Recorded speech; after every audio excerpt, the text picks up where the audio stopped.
Chapter अब आपका complete हो चुका है।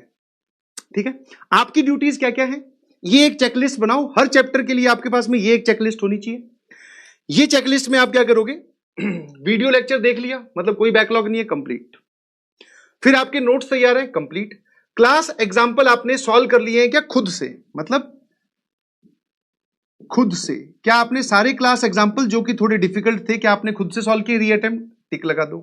क्या आपके सारे डिब्बी कंप्लीट है, टिक लगा दो। क्या आपके शॉर्ट नोट्स कंप्लीट है, टिक लगा दो। क्या आपने रिवीजन भी कर ली, टिक लगा दो। ये बातें मैं उसके लिए बोल रहा हूं जिस बच्चे ने डे 1 से क्लास अटेंड कर रखी है ना। क्या ये बात समझ में आई? डे 1 से जिसने क्लास अटेंड करी है, मैं उसके लिए बोल रहा हूं।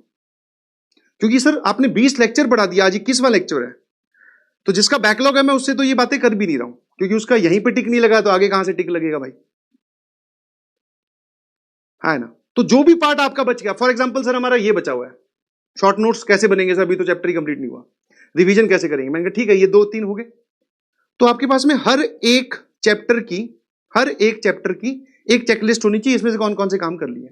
इनफैक्ट रिवीजन के तो मल्टीपल आपके पास में बक्से होने चाहिए कि revision completed 1 time, revision completed 2 times, revision completed 3 times, ऐसे कि एक बार हो चुका है सर, अब जब टेस्ट आएगा तो फिर दूसरी बार भी। अब बात आती है सबसे पहले शॉर्ट नोट्स की, ठीक है, कि सर ये क्या चीज है। अब मैं आपको इसको बनाना सिखा रहा हूं, ध्यान सुनना। A4 साइज 2 पेजेस होने चाहिए आपके पास। कैसे बनाते हैं वो बता रहा हूं, ठीक है। A4 साइज 2 पेज ले लो, चाहे तो कॉपी के ले लो, चाहे व्हाइट पेज ले लो, ठीक है। हाँ आराम से देखना। मॉड्यूल का होमवर्क इसमें इंक्लूडेड नहीं है, ठीक है। इसमें डीपीपी भी इंक्लूडेड नहीं है। आपने अगर वो कर लिया डीपीपी का कॉलम बनाकर उसको भी टिक कर दो, मैं सिर्फ ये वाले बॉक्स आपसे टिक करवाना चाह रहा हूं, ठीक है। रुक जाओ, ये एडवांस सेशन और ये सब बातें मत बोलो, अभी मैंने अपनी ड्यूटीज तो लिखी नहीं है, वो तो तुम्हारी है, ये मेरी है, अभी उस पर आ रहा हूं, ठीक है। हाँ अब शॉर्ट नोट्स कैसे बनाते हैं जल्दी समझते हैं, ठीक है। आपने क्या किया, 2 पेज ले लिया ऐसे A4 साइज, आगे पीछे आगे पीछे, ठीक है। एकदम गुच्चू पुच्चू हैंड राइटिंग जो होती है, जैसे इतना बड़ा बड़ा लिखा है तो मैं कैसे लिखूंगा, ऐसे वीडियो लेक्चर। जैसे मैं अपने क्लास नोट्स में अगर खुल खुल के लिख रहा हूं तो शॉर्ट नोट्स में इस छोटे में लिखूंगा, फिर लिखूंगा नोट्स, ऐसे, ठीक है। तो अलग अलग कॉलम बना लो। जैसे मान लो ये पहला कॉलम हो गया आइडेंटिटीज का। अब शॉर्ट नोट्स में आपको वही चीज लिखनी है जो आपके हिसाब से इंपॉर्टेंट है।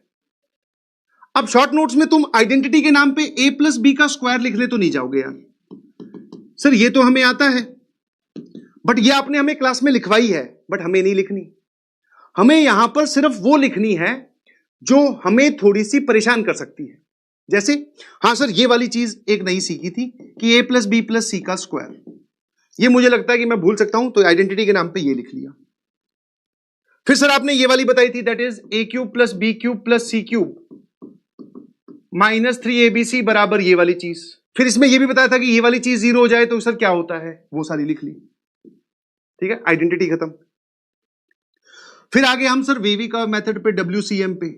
अब ऐसा नहीं है कि WCM के मैंने सारे स्टेप्स लिखवाए, आपको यहां पर WCM लिखना है, नहीं। आपको क्या करना है, WCM में अगर किसी को डार्क और हॉलो वाला पॉइंट नहीं समझ में आया, थोड़ा डाउट रहता है, डार्क हॉलो लिख लो। डिनोमिनेटर के रूट्स पे हमेशा हॉलो सर्कल आता है, ये बात पता है तो मत लिखो, अदरवाइज लिख लो। हाँ 400 BC वाली, हाँ ऐसी बहुत सारी है, अब मैं सारी पे थोड़ी जाऊंगा, 400 BC वाली लिख ली, तुम्हारे हिसाब से इंपॉर्टेंट है। हो सकता है पहले वाले का, अब वही बोल रहा हूं तुम्हारे हिसाब से, हो सकता है किसी के लिए तो ये भी इंपॉर्टेंट हो, सर मुझे तो ये भी नहीं याद रहती, तो वो इस बात को लिखेगा। कोई बोले सर मुझे तो ये पता है, तो मत लिख भाई। ये पेज किसी बच्चे के 2 भी हो सकते हैं, किसी बच्चे के शुरू शुरू में 4 भी हो सकते हैं, क्योंकि सबकी इंपॉर्टेंस अलग अलग है, सबके सोचने का और याद रखने का तरीका अलग अलग है भाई। कुछ लोग बोले सर मुझे तो 400 BC वाली आइडेंटिटी पता है, तो वो क्यों लिखेगा शॉर्ट नोट्स में। जिसको नहीं पता कि मैं भूल सकता हूं सर, मुझे नहीं पता उसमें प्लस कहां आता है माइनस कहां आता है, तो वो लिखेगा। क्या मेरी बात समझ पा रहे हो कि मैं आपको बनाना कैसे सिखा रहा हूं। ये स्टैंडर्ड हो ही नहीं सकते, क्योंकि बच्चे ऐसे बोलते हैं सर आप बना के दे दो। अरे मैं बना के दूंगा तो मेरे हिसाब से हो सकता है, मैं तो ये लिखूंगा ही नहीं, मुझे तो आती है भाई, तो मैं कैसे बना दूंगा। फिर सर आप सभी बच्चों के हिसाब से बना के दो, तो उसमें फिर मैं ये भी लिखूंगा, तो वो शॉर्ट नोट्स की जगह वो फिर से लॉन्ग नोट्स हो जाएंगे। समझ पा रहे हो कि नहीं समझ पा रहे हो, ठीक है। फिर से उसके बाद में अगला कॉलम स्टार्ट हुआ, कौन सा, WCM में जो जो पॉइंट्स आपको इंपॉर्टेंट लगे, कि ट्रिक किसी को याद नहीं रहती कि ट्रिक कैसे लगाते हैं, कि सभी फैक्टर्स पे इवन पावर हो, सभी फैक्टर्स जिन पे ऑड पावर हो उनके अबाउट साइन चेंज होगा, जिनकी नेट पावर इवन उनके अबाउट साइन चेंज नहीं होगा। बट अगर तुम्हें ये बात याद रहती है तो फिर आपको लिखने की जरूरत नहीं है। फिर आगे सर मॉड पे आगे, मॉड का जवाब हमेशा आउटपुट पॉजिटिव होता है। फिर सर मॉड की हमें ये वाली चीज बहुत अच्छी लगी थी, हम भूल जाते हैं कभी कभी, इसके सॉल्यूशन क्या होते हैं। तो इसके सॉल्यूशन लिखने की बजाय वहां पे वो बात लिख दी ब्लैक बादल बनाकर, कि भाई सर ने बोला था कि इसमें आपको सिर्फ अल्फा और बीटा की वैल्यू, अलग अलग टाइप की वैल्यू पुट करके देखनी है ना, ये बात क्लियर है। फिर लॉग पर आगे, लॉग की प्रॉपर्टीज पर आगे, ऐसे छोटा छोटा बिल्कुल एकदम कंसाइज करके कुछ भी पॉइंट, चाहे वो ब्लैक बादल वाला पॉइंट हो, चाहे वो इंपॉर्टेंट पॉइंट हो, चाहे इंपॉर्टेंट नोट हो, कोई भी ऐसा फॉर्मूला हो, वो छूटना नहीं चाहिए जो आपके हिसाब से इंपॉर्टेंट है, जो आपकी लर्निंग बदल सकता है। समझ गए? कुछ भी नहीं छूटना चाहिए आपके हिसाब से। हो सकता है सर उसमें आपने बोला 2 पेज आगे पीछे, मतलब टोटल 4 पेजेस, हो सकता है हमारे 3 पेज बन जाए, कोई बात नहीं, बट बनाना स्टार्ट करो, ये काम आते हैं रिवीजन के वक्त। ठीक है, वेरी हेल्पफुल। ठीक है, अब उसके बाद में एक कॉलम मैं आपको ऐड करने के लिए बोलूंगा, दैट इज, उसमें आप लिखोगे एड्रेस ऑफ इंपॉर्टेंट क्वेश्चंस। ये एक लाइन होनी चाहिए जिसमें एक रो जाएगी क्लास एग्जांपल्स, एक रो जाएगी डिब्बी, फिर एक रो जा सकती है डीपीपी, ये सब। कि जब आप शॉर्ट नोट्स, मैं ये आज के लिए तैयारी नहीं करनी भाई, ध्यान रखना, मेरी बात ध्यान से सुनो प्लीज, इस पे थोड़ा टाइम इसलिए दे रहा हूं, सेट थ्योरी मुझे भी पता है स्टार्ट करना है, बट ये टाइम देना इसलिए जरूरी है क्योंकि मैं ये एक बार बताऊंगा। अब आपको आने वाले कक्षा 11वीं में टोटल 16 चैप्टर हैं, हर चैप्टर के बाद में नहीं बताने वाला हूं, आज सीख लो कि शॉर्ट नोट्स कैसे बनाने। सर ये क्या है, एड्रेस ऑफ इंपॉर्टेंट क्वेश्चन। मैंने कहा तूने गणित के शॉर्ट नोट्स बनाए, इसमें कहीं पे तूने क्वेश्चन तो लिखा ही नहीं, and mathematics is all about practice. तो जो जो सवाल आपने इंपॉर्टेंट लिखे थे या आपको कभी लगे, जैसे जैसे जैसे जैसे जैसे ये वाला सवाल है सर इस सवाल मैं चाहता हूं कि आज से 2 महीने बाद में या 3 महीने बाद में जब एडवांस का AITS आने वाला होगा तो इस सवाल को मैं रिवाइज करूं। अब तुम कॉपी में ढूंढ रहे हो, मिल नहीं रहा, बट आपके पास शॉर्ट नोट्स में एड्रेस है इसका। एड्रेस मतलब एड्रेस कैसे, अब एड्रेस बताता हूं। ठीक है, एड्रेस क्लास एग्जांपल में सेट थ्योरी लेक्चर 1 स्लाइड 8, पूरा सवाल लिखने की कहां जरूरत है भाई, ये लिख लिया एक एड्रेस। कि क्लास में सर आपने ये वाला एग्जांपल करवाया था जो मुझे कम समझ में आया था, एडवांस में जब मैं पेपर देने जाऊंगा या एडवांस का AITS देने जाऊंगा या एडवांस का पेपर देने जाऊंगा क्लास का, तो ये सवाल दोबारा रिविजिट करूंगा। सेट थ्योरी लेक्चर 1 स्लाइड 8, आपको सीधा वहीं पहुंचना है, समझे? फिर आपको ऐसा लगे कि सर एक आपने, मैं ऐसी एग्जांपल बता रहा हूं, बेसिक मैथमेटिक्स लेक्चर 5 स्लाइड 9, डिब्बी में सर एक डिब्बी नंबर 27, डिब्बी नंबर 31, डिब्बी नंबर 64, ये बहुत इंपॉर्टेंट थे, इनमें मैं फंसा था। डीपीपी में सर डीपीपी नंबर 5 का क्वेश्चन नंबर 10। कितने लोगों को बात समझ में आई कि इसका क्या फायदा है? इसका फायदा है ना, जब तुम लास्ट मोमेंट पे जब रिवीजन कर रहे होगे बेसिक मैथमेटिक्स 20 लेक्चर में पढ़ाए गए चैप्टर का, तो 20 लेक्चर में तो हमने 250 से ऊपर सवाल सॉल्व किए, 250 को 250 दोबारा करोगे? इज इट पॉसिबल कि मान लो इस संडे को टेस्ट हो, तुम 250 सवाल फिर करने बैठ जाओ और पैरेलल में क्लासेस भी चल रही होंगी?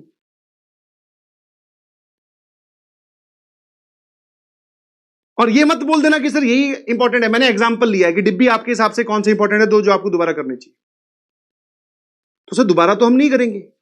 और सर सोचो, अब जब हम जेईई एडवांस में, जस्ट इमेजिन योरसेल्फ 1.5 साल बाद में आपने सेट थ्योरी के नोट्स उठाए, 20 लेक्चर के सर 60 पेज या 70 पेज के नोट्स हैं, दोबारा सारे कहां से रिवाइज करें? हमारे पास में लास्ट में रिवीजन के नाम पर ये 2 पेजेस होंगे और उनमें लिखा हुआ ये एड्रेस होगा। एड्रेस का पेज चाहे आपको अलग से ऐड करना पड़े, कोई दिक्कत नहीं है, कर लो। सवालों का एड्रेस होना चाहिए कि ये सवाल मुझे फिर करके देखने हैं। कितने लोगों को बात समझ में आई? तो ये इसका की पॉइंट है जो बहुत सारे बच्चे नहीं करते हैं, उनको यही नहीं पता, तो सवाल सॉल्व कर रखे हैं उन्होंने अच्छे तरीके से, खुद ने कैलकुलेट कर रखे हैं, बट रिवीजन के वक्त वो सवाल सॉल्व कर ही नहीं पाते क्योंकि उनके पास में ये इंपॉर्टेंट क्वेश्चंस का एड्रेस ही नहीं है। एक बार क्लियर है तो CLR लिखकर भेजना प्लीज, क्योंकि ये बात मेरी समझानी बहुत जरूरी थी। ये सब तो आप अपने हिसाब से नोट्स में से देख देख के लिख ही लोगे, बट व्हाट अबाउट दिस, ये कोई नहीं करता है। करना, बिलीव मी, आज नहीं फायदा होगा, कल नहीं नंबर आएंगे, बट जब बाकी दुनिया, बाकी बच्चे परेशान होंगे कि कैसे रिवीजन करें कैसे रिवीजन करें, आप विद इन 2 आवर्स या 3 आवर्स आप पूरी रिवीजन करके निकल जाओगे। बाकी लोग ये सर, बाकी एक बच्चा आपके बगल में बैठा वो बोल रहा है सर बेसिक मैथमेटिक्स के लेक्चर के ना 70 पेज के नोट्स है सर, कैसे रिवाइज करूं? घूमता रहे भाई, कैसे का जवाब ये रहा। ये तरीका है वन स्टेप। आज आपको एक चीज और फील हुई होगी, अच्छा ऐसे शॉर्ट नोट्स बनाने, और ये स्टैंडर्ड हो ही नहीं सकते क्योंकि इसमें इंपॉर्टेंट बातें लिखी जाती है और इंपॉर्टेंट बातें सबके हिसाब से अलग अलग होती है। और ऐसा नहीं है कि सर ये आपको आज ही बनाने हैं, क्या हो सकता है आपकी डिब्बी अभी किसी ने हो सकता है 50 तक ही सॉल्व की हो, तो 50 तक की तू इंपॉर्टेंट क्वेश्चंस लिख पाएगा, उसके आगे जब पूरे सॉल्व करेगा तब पता चलेगा ना तुझे, है ना। तो ये शॉर्ट नोट्स वाला काम जो है वो आने वाले इस वीक में आप कंप्लीट कर लेना, संडे तक। क्लियर?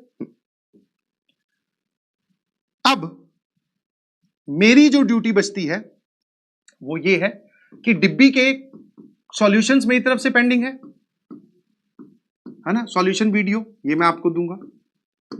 फिर आपके पास में एक शीट होगी, उस शीट में 3 सेक्शन होंगे, सेक्शन ए, सेक्शन बी और सेक्शन सी। सेक्शन सी में रखा जाएगा PYQs, सेक्शन बी में रखे जाएंगे सर चैलेंजर प्लस CTQs, और सेक्शन ए में मिक्स्ड प्रोफाइल के सवाल होंगे। मिक्स्ड मतलब इजी प्लस मीडियम। ये शीट तैयार होते ही मैं करवा दूंगा अपलोड, और उसके बाद में इसका होगा डिस्कशन। ठीक है? नहीं अभी तो चलेगी क्लास। अच्छा हाँ,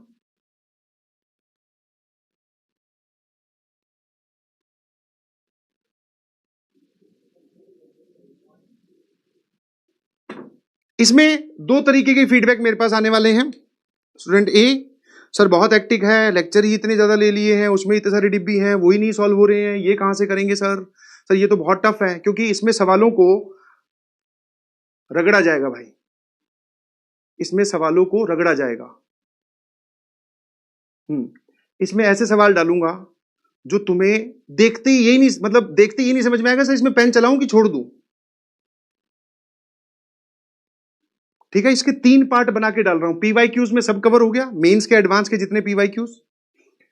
CTQ चैलेंजर में ऐसे सवाल जो सर देखते ही आपको ये लगेगा कि सर लगता हमने कुछ पढ़ा ही नहीं, देखते ही फील आएगी इसमें। इसमें से भी कुछ कुछ क्वेश्चंस आप सॉल्व करने वाले हैं। ये एक ऐसी शीट होगी जो आपके कॉन्फिडेंस को 100 से सीधा 10 पे ले आएगी। अभी आपका कॉन्फिडेंस जिस भी लेवल पे है उसको 10% पे ले आएगी।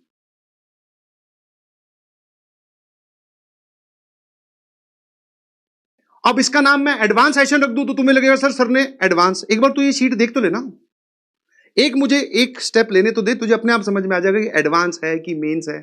हर बार बोल बोल के यार तुम अभी भी उस जोन में हो क्या कि मैं अगर यहां लिख दूं कट्टर एडवांस शीट, लो भाई बस नाम ही बदलना है मुझे, अंदर नहीं देखेगा कोई, बस ये नाम हेडिंग चाहिए सर हमें। तो उसके बाद में सवाल चाहे सर इजी इजी डाल दो, कोई दिक्कत नहीं है ना। ये नाम तुम्हें पसंद आता है ना, फिर हम इधर उधर जाके बोलते भी हैं भाई हमारे तो उस सब्जेक्ट में ना कट्टर एडवांस पढ़ाते हैं सर। इससे बाहर आ जाओ भाई, ठीक है ना। ये जो शीट होगी इसका डिस्कशन अगर हो जाता है, ये शीट आप तक पहुंच जाए, फिर बताना कि एडवांस की है कि मेंस की है कि क्या है। आई ऑल्सो नो कि ये सब नाम बड़े अट्रैक्ट करते हैं, उससे मेरी पॉजिटिविटी बनेगी। 5 जगह स्टोरी लगाई जाएगी कि सचिन सर तो भाई अपने बैच में कट्टर एडवांस देते हैं। वो नहीं चाह रहा हूं ना, ऐसा कभी कहा मैंने कि मैं ही एडवांस पढ़ाता हूं, मैं ये हूं वो हूं, कभी नहीं। ये शीट अपलोड होगी, तू सॉल्व करके देख लेना, तुझे अपने आप समझ में आ जाएगा कि ये एडवांस की है कि मेंस की है। ठीक है हाँ, और इसमें मिक्स्ड पोर्शन डाले जा रहे हैं। मिक्स पोर्शन मतलब इसमें मॉड्यूल के भी कुछ क्वेश्चंस होंगे, इसमें पुराने सालों में मैंने जो CTQs इधर उधर पढ़ाए हैं अलग अलग किताबों से वो भी सवाल होंगे, इसमें PYQs भी होंगे।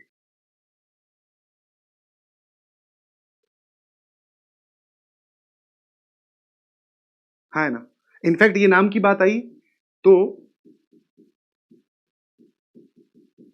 जब पहला पहला अर्जुना पढ़ाया था तब मैं इसका नाम रखता था नो मर्सी शीट।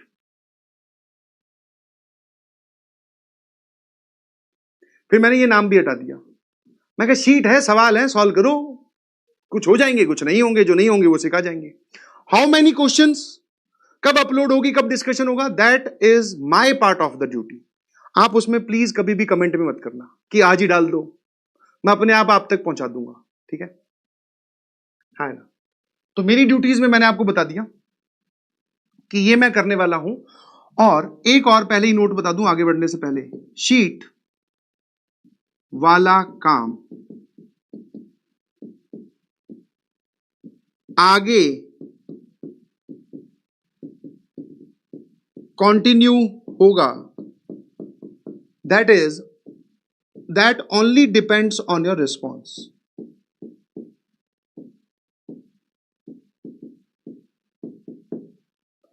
ठीक है, हो सकता है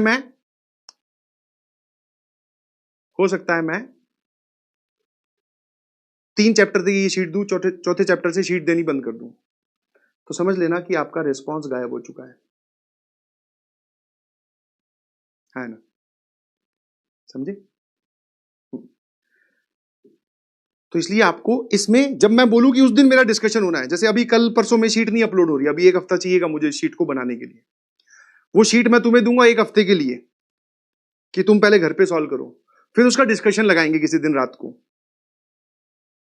लाइव होगा कि रिकॉर्डेड होगा वो मैं डिसाइड करूंगा, ठीक है। उस डिस्कशन में कितने लोग पार्टिसिपेट करते हैं, क्या लोगों का रिस्पॉन्स आ रहा है, उसके बेसिस पे आगे बढ़ेगा ये काम।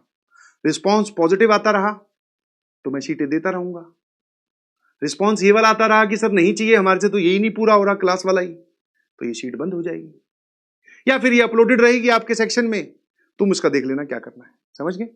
तो that is totally on your, समझ गए। तो भैया एक अभी पहला चैप्टर कंप्लीट हुआ है, बहुत इंपॉर्टेंट चैप्टर था। दूसरे चैप्टर के लिए जोरदार तालियों से स्वागत कीजिए। सैंपल शॉर्ट नोट्स मैंने आपको बताई दिया।